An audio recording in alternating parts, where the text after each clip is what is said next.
সুপ্রভাত, সবাইকে স্বাগত জানাই আমার চ্যানেলে। সকালে কাজকর্ম সেরে আমার পুজো করা হয়ে গেছে। আর আজ শনিবার 4 তারিখ, মেয়ে রওনা দেবে গ্যাংটকের পথে।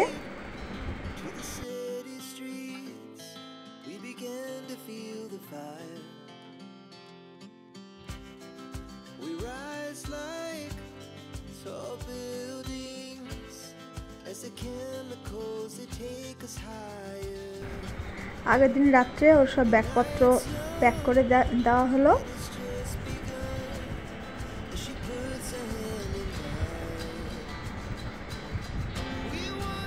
আর আজ যেহেতু শনিবার, আমাদের নিরামিষ। আর এত গরমে একটু হালকাই রান্না করেছি, মটর ডাল করেছি, আলু ভাজা, ঝিঙে আলু পোস্ত। আর এদিকে ইন্ডাকশানে ভাতটাও বসিয়ে দিয়েছি। খেয়ে দিয়ে দেখো মেয়ে রেডি হয়ে গেছে। বাবা যাবে ওর সাথে বনগাঁ স্টেশন অবধি। সেখান থেকে বনগাঁ থেকে শিয়ালদা থেকে রাত 8:30টায় ওদের ট্রেন। বনগাঁয় ওরা পৌঁছে গেছে।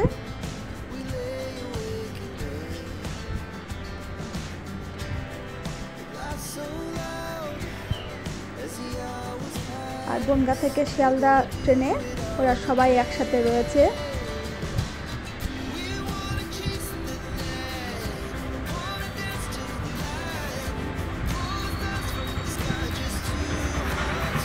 শিয়ালদায় পৌঁছে রাত 8:30টায় ওদের ট্রেন।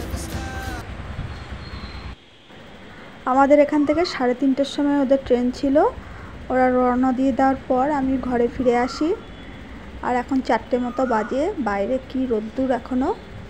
আর একটা কোকিল পাখি এই গাছে বসে খুব সুন্দর ডাকছে, শুনলেও মনটা ভরে যায়।